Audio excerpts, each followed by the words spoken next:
Ayan. So ito po ang ating mga balita ngayon. Pag-usapan pa rin natin yung mga naganap ng mga nakaraan. Ayan po, si PRRD daw ay patuloy na magsasalita laban sa maling gawi ng mga Marcos administration. Pasok. Hindi umano hahayaan ni dating Pangulong Rodrigo Duterte ang mga maling gawi ng kasalukuyang administrasyon kahit pa ibuwis nito ang sariling buhay. Kasunod ito ng panibagong pagpigil sa nakatakdasa ng maisog rally sa Tacloban City nitong weekend. Narito ang balita ni Ina Mortel. Ito na ang ikatlong pagkakataon na nakansila ang maisog peaceful rally. Unang pinigilan ang pagsasagawa ng nasabing rally sa Malolos City, gayon din sa Bustos, Bulacan. At nito ngang weekend, kinansela rin ang Ito pa isa ha. Oh, by the way ha, ito na, naglilik na. Oh, marami na po ng mga vloggers tuloy. Ito lang ha, for your information ha, o sa mga kapwa ko vloggers. Mag-ingat po kayo sa eco-content ninyo ha. Isip-isip bago tayo magbitaw ng mga salita ha. Oh, kasi ngayon po, kuno-content na kayo. Kino-content na po kayo ng mga vloggers sa kabila.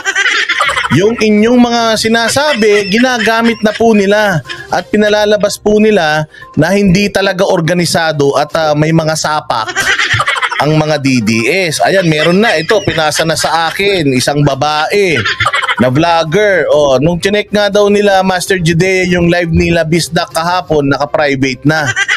Naka-private na. Pin-private na kasi nga alam nila na meron sila doon nasabi na hindi nila dapat sabihin. Eh ang problema, mabibilis po itong mga buwaka ng shit na mga taga-kabilang bakod, yung mga squatter doon, nakatanghod yun sa atin.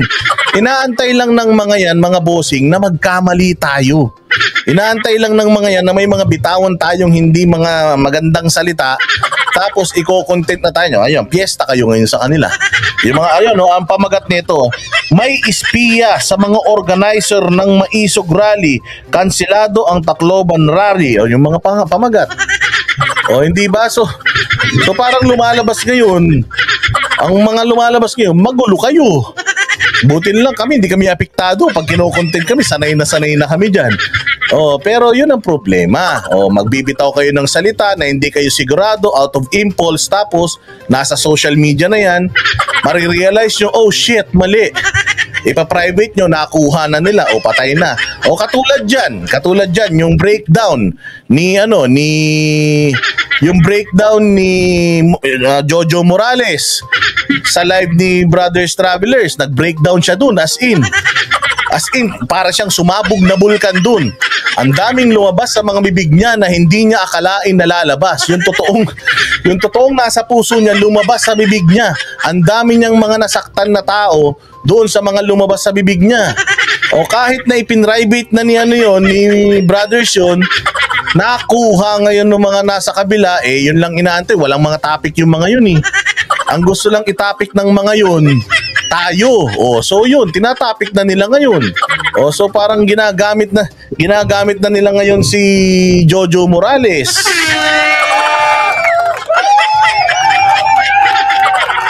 Kaya sana sa mga kaibigan natin ng mga vloggers before kayo magbitaw ng salita, make sure na pinag-isipan yung maigi, ang inyong mga isip ay payapa, wala kayong galit sa puso, hindi kayo pagod, hindi kayo puyat, hindi kayo gutom, kasi it will manifest. O ayan na. Fiesta na ngayon sa kabila. May content sila, sa bagay, okay lang yan kasi parang pinalamon na naman natin sila.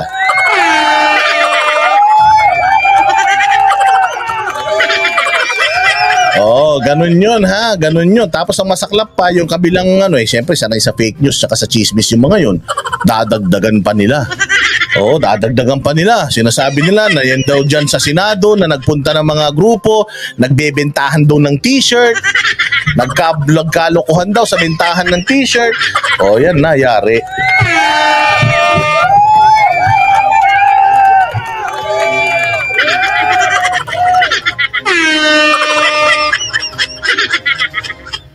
Ayun yun. So, yun lang ang aking sana we have learned our lesson.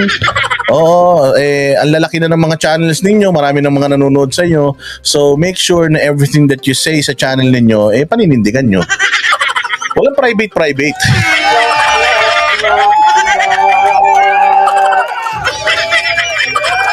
Oo, yun lang po ang ano natin. Think 3 times before saying. Mahirap naman yun, matagal. Mahirap naman yun. Buti sana kung katulad sila ni Boss Dada na impromptu, walang kahit ano.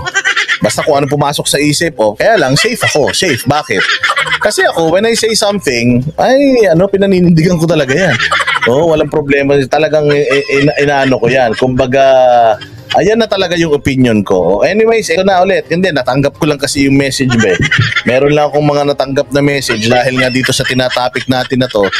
Kasi dami nagbibigay ng mga opinion na mali yung ganito.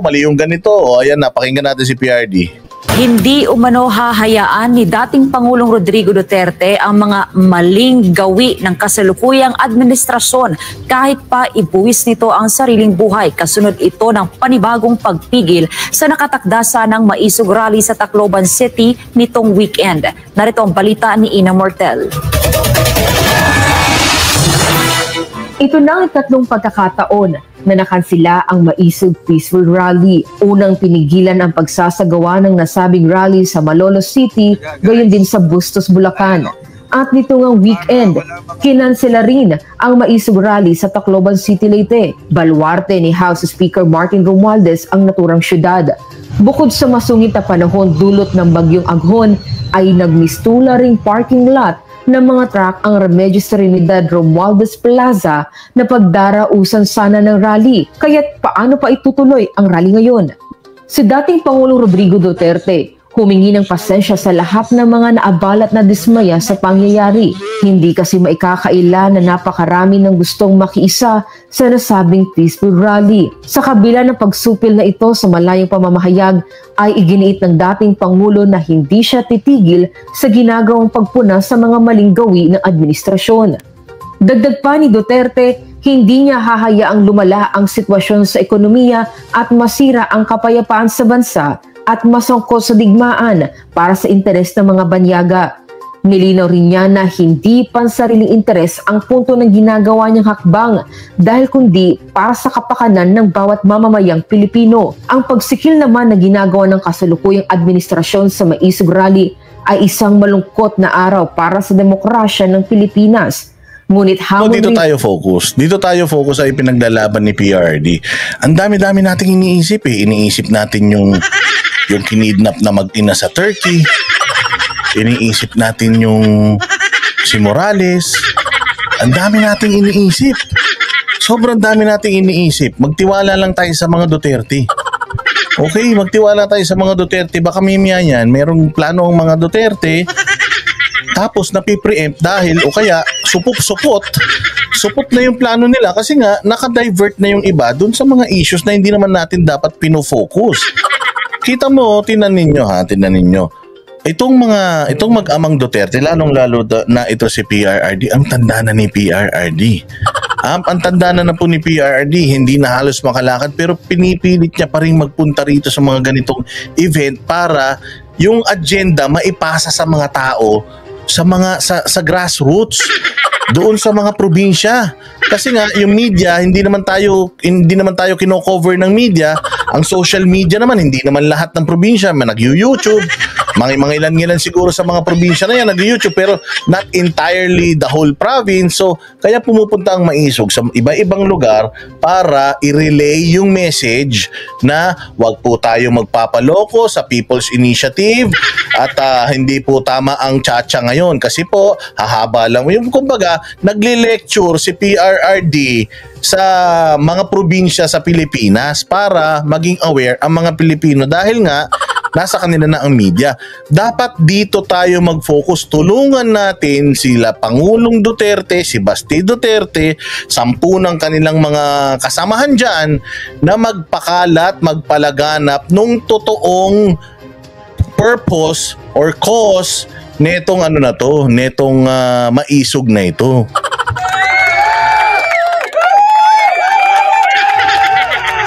Okay. Yun po ang dapat na focus natin. Kung ano po ang plano ng mga Duterte, suportahan lang natin. Ang dami nating pinupuntahan ng mga bagay-bagay na dapat hindi naman natin iniisip pa sa ngayon. Wala namang maitutulong sa atin, pero dahil masarap makinig ng chismis, ang dami ng mga nangyayaring kakabit nitong mga nangyayari na to. O kita ninyo, ano nang ginawa sa Davao? Diba? Anong nangyari sa Davao? O napalitan na yung mga pulis doon, wala tayong kamalay-malay, may pumasok na daw doon na SAF, wala tayong kamalay-malay. Hindi ba? Nagkakagulo na sa mismong bakuran ng mga Duterte, putang ina, ang pinag-uusapan natin si Jojo Morales pa din. Ang pinag-uusapan natin, Pre-Dea Lix pa din. Ang pinag-uusapan natin si Alice Guo pa din. Walang hiya na yan. May mas malaki tayong problema na nag-ababadya na bigla na lang sasabog to dahil watak-watak tayo, pucha, hindi tayo mananalo.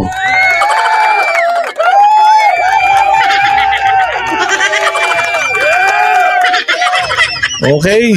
So yun ang problema natin. Kaya ayan no, sabi nga, paano yung plano ni Maharlika at Morales? Di pwede yun, si Duterte lang papakinggan. Hindi ko alam hindi ko alam bakit Oo, hindi niya na rin kino-content si Morales. Oo, kumbaga si Morales para na siyang para na siyang prostitute. Parang kung saan-saan mo na siyang kanto nakikita, kung sino-sino kasama niya. Yung banat ba yung yung kapitbahay mo na maganda naman, makinis naman, tapos putya, araw-araw iba-iba kasama. O araw-araw kung sino-sinong kasama sa iba-ibang kanto, nakikipag-inuman, lasing na lasing, laspag na.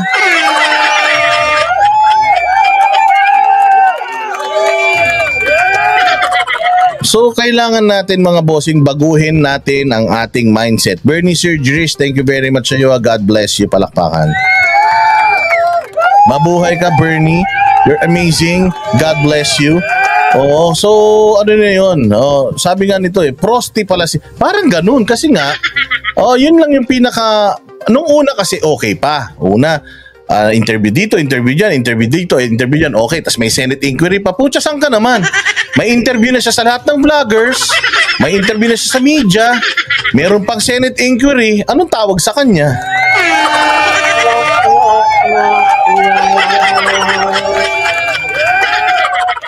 Tapos bigla pa nito lang diniklara na pambansa hero. Tsaya baka palitan niyan si Jose Rizal doon sa Luneta. So pass na ako doon.